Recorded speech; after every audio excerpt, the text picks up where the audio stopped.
اعوذ باللہ من الشیطان الرجیم بسم اللہ الرحمن الرحیم۔ سامعین اور ناظرین، حضرت محمد صلی اللہ علیہ وآلہ وسلم کے چچا حضرت ابو طالب علیہ السلام کے بارے میں منکرین ماتم کہتے ہیں کہ انہوں نے کلمہ نہیں پڑھا اور وہ کافر ہی مرے ہیں۔ تو ان سے میرا سوال ہے کہ آپ کا نکاح کس نے پڑھا ہے؟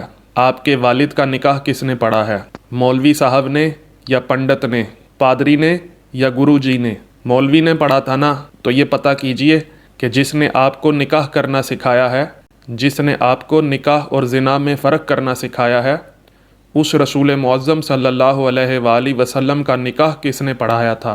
آئیے آپ ہی کی کتب سے دکھاتا ہوں۔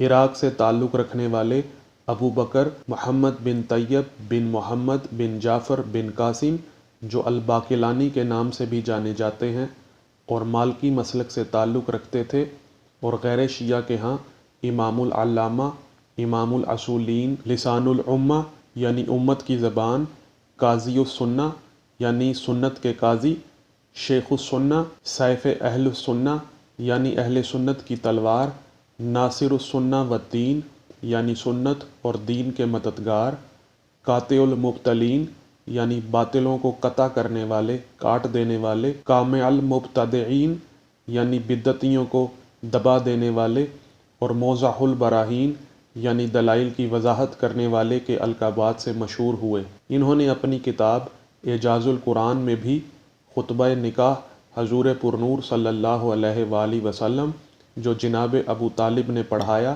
اور اس میں اللہ تعالیٰ کی حمد اور ابراہیم علیہ السلام کی ذریت اور اسماعیل علیہ السلام کی کھیتی ہونے کا ذکر کیا، اور نبی علیہ السلام کا تمام لوگوں سے افضل ہونا ذکر کیا ہے۔